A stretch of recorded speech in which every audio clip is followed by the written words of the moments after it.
Today we're going to talk about vaults, a steampunk-themed vault-cracking game which blows everything up in your face.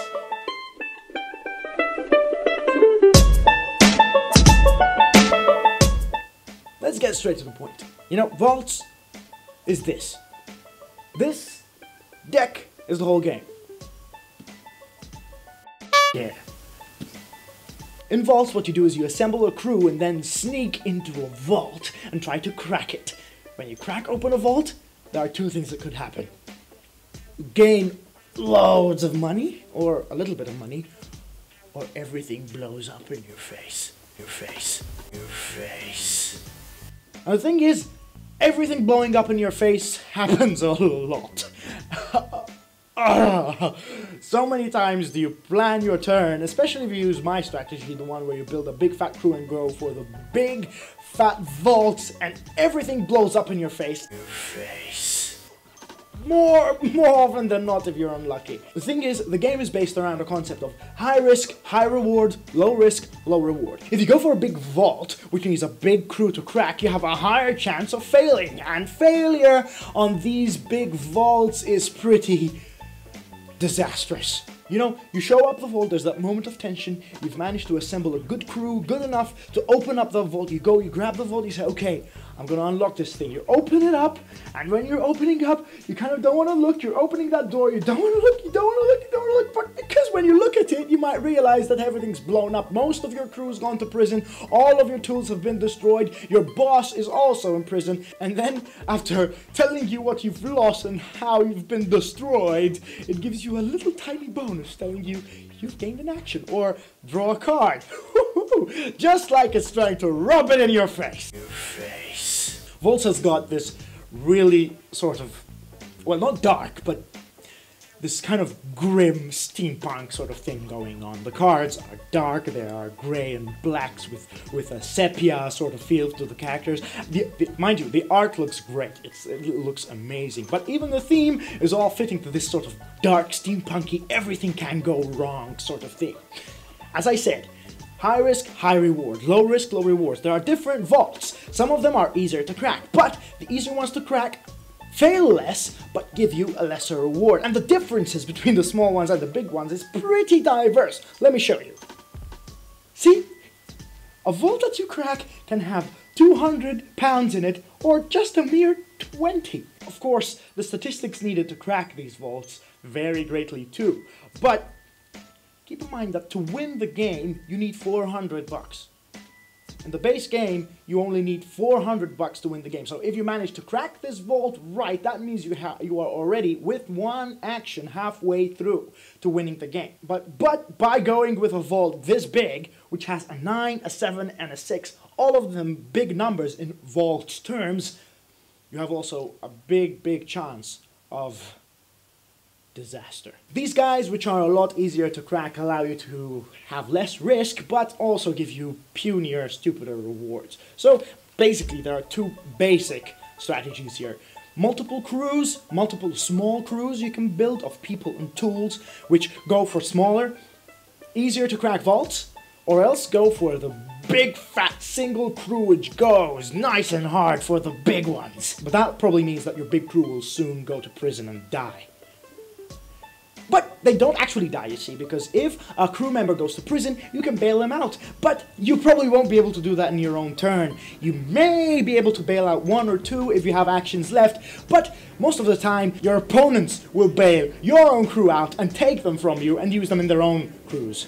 Player interaction here is not only strong, but explosive. Everything about this game is explosive. Your face. The player interaction is harsh, it is devastating, it is direct, you can steal from each other, you can take each other's cards, you can destroy each other's crews. But the thing is, you can even play it friendly if you like to do that, if that's your sort of thing. Depending on what cards show up, each crew member has an ability, which comes into play as soon as you put him in your crew. Only once.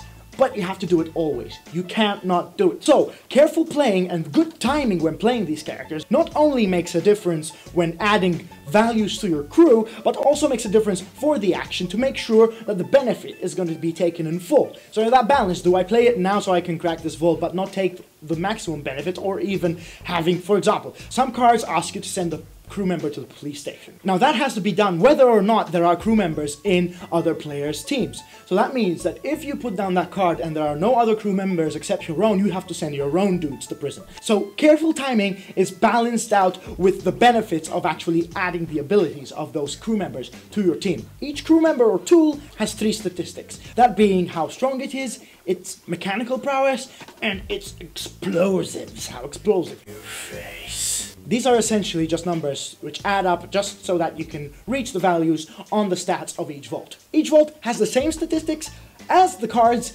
and as soon as you have enough to open that vault, you can choose to use up an action and go for it and flip it over. If it says success, good for you. If it says failure, yeah, not good for you, of course. Vaults is really quick, possibly about 20 to 30 minutes. In a 4-player game, even shorter in a 2-player game.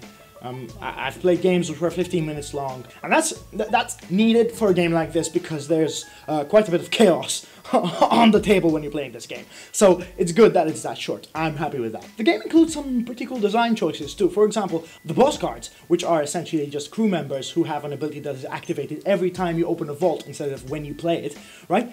Stay in the center, and then you play tools to the left of that boss card and members to the right of that boss card. So essentially the card's design reflects that by placing the stats on the right side in tools and on the left side on the members. And this looks really great when you're actually placing them on the table because they all look like they're all pushing the stats in, leading up to the boss in the center. So that's really cool. The only thing is that when you're actually holding the cards in your hand, you have to display them different ways to be able to see the tools, and then display them the other way to see the members.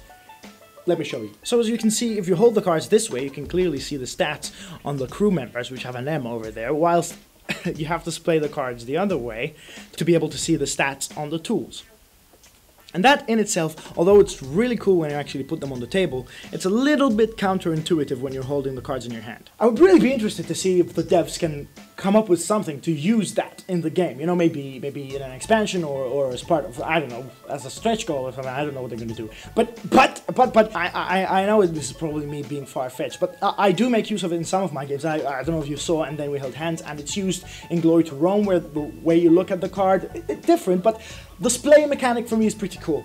Innovation, for example, makes use of that. Another possible tiny gripe I might have with the design of this game is that it's based on an action point mechanic, where, yeah, it's cool and everything and it works, but the thing is that when you have an action point mechanic where you can gain action points as you go, you might sometimes lose track of how many actions you have left. You start off with 3 in this game, and then if you play cards, you can get more, and it's really easy if the other players aren't paying attention to miss an action or do one extra action or something of the sort.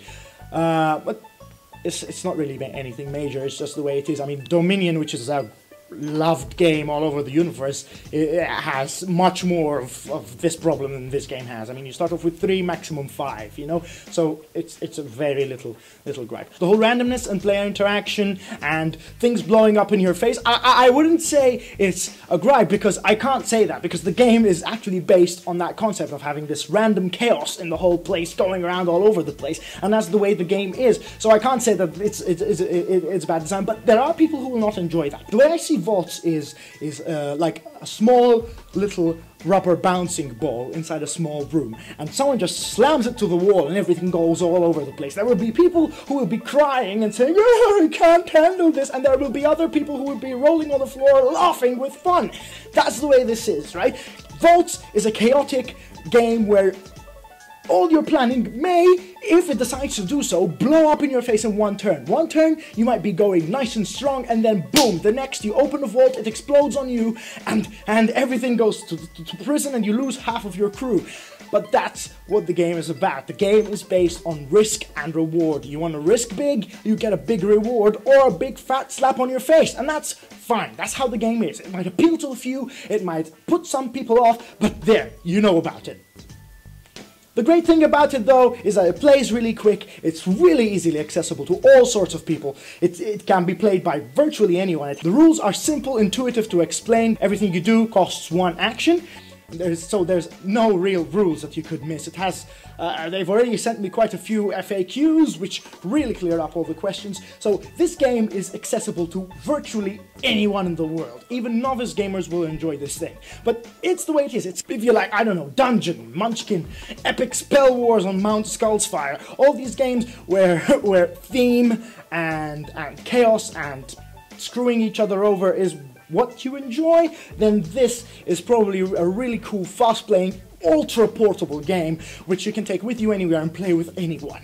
If you prefer games where luck and direct player interaction is a put-off for you, then this game is probably not for you, but I mean, all people to themselves, you know? If you like steampunk a lot, and you really like tight strategy games, then you're in a big dilemma, because it's very hard. You might need to go to a psychologist and explain and list your priorities and try to understand if it is the steampunk theme that is mostly appealing to you, or if it is actually the strategy that is most appealing to you. What do you prefer? Is it what the game is about, or is it what the game does to you? What is it that really touches your heart? Is it how the game looks, or is it how the game acts? What is it that makes you feel happy? What is it that fills your void? The one thing that Vault certainly fills for me is my armpit. I could walk like this for hours on end. It fits under my armpit and it's completely hidden. Can you see it? Can you see? Carl, can you pan down? Carl? Can you see that I'm hiding a game of vaults somewhere around this area? Whole game can be hidden under an armpit. And yeah, I'm obsessed with small games. I really like things that you can take with you and things. That's what fills my void.